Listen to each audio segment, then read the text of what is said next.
دنیا خاموش ہے اور سوڈان جل رہا ہے، مگر آج ہم خاموش نہیں رہیں گے۔ یہ جنگ نہیں، ایک قوم کی زخم ہے۔ گھر، سکول، ہسپتال سب تباہ، مگر سب سے زیادہ ٹوٹا ہوا انسان ہے۔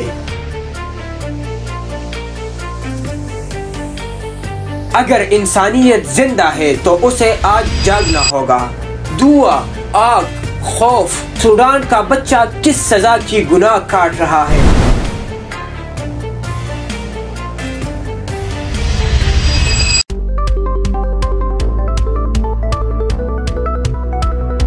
یہ ہے سوڈان، افریقہ کا وہ ملک جو کبھی امن، ثقافت اور خوبصورتی کی نشانی تھی، لیکن آج یہ خاک، آنسو اور چیخوں میں ڈوب گیا۔ یہاں زندگی مشکل نہیں، تقریباً ناممکن ہو چکی ہے۔ سوڈان میں جنگ کیسے شروع ہوئی؟ سوڈان میں اصل تباہی 2023 میں شروع ہوئی، جب دو بڑی طاقتیں سوڈانی فوج اور ریپڈ سپورٹ فورسز ایک دوسرے کے خلاف کھڑے ہو گئے۔ لڑائی تیزی سے پورے ملک میں پھیل گئی، گولیاں، راکٹ، ایئر سٹرائکس اور درمیان میں پھنسے ہوئے بے گناہ لوگ۔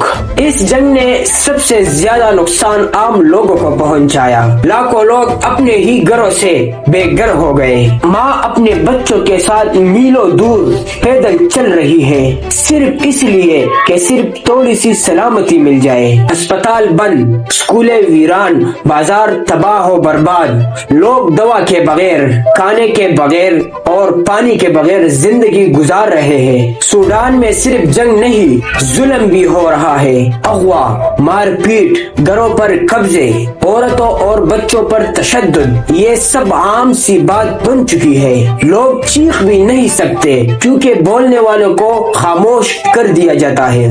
دنیا خاموش ہے، مگر سوڈان کے لوگ اکیلے لڑ رہے ہیں۔ سوڈان میں آج سب سے بڑا دشمن گولی نہیں، بھوک ہے، پیاس ہے، بیماری ہے، کھانا نہیں، پانی نہیں، بجلی نہیں، دوا نہیں۔ لاکھوں بچے غذائی قلت کا شکار ہے۔ کئی علاقے تو ایسے ہیں کہ وہاں مہینوں سے کھانے کی کوئی سپلائی نہیں ہوئی۔ پورا قوم ٹوٹ رہا ہے، مگر حیرت کی بات تو یہ ہے لوگ پھر بھی ایک دوسرے کا ساتھ نہیں چھوڑ رہے۔ کوئی کسی کو پانی دے رہا ہے تو کوئی خیمہ لگا رہا ہے اور کوئی بچے اٹھا کر لے جا رہا ہے۔ اندھیروں میں بھی انسانیت کے چھوٹی چھوٹی روشنیاں ابھی بھی زندہ ہے، لیکن یہ روشنی کب تک باقی رہے گی؟ دنیا کب جاگے گی؟ یہ صرف سوڈان کی جنگ نہیں، یہ انسانیت کی آزمائش ہے۔ ہر وہ آواز جو مظلوم کے لیے اٹھتی ہے، وہ آواز دنیا بدل سکتی ہے۔ ہم کم از کم اتنا تو کر سکتے ہیں نا کہ ظلم کے خلاف بات کرے اور انسانیت کے لیے کھڑے رہے۔ سوڈان کو ہماری ضرورت ہے، اس لیے سوڈان کو اکیلا مت جوڑے۔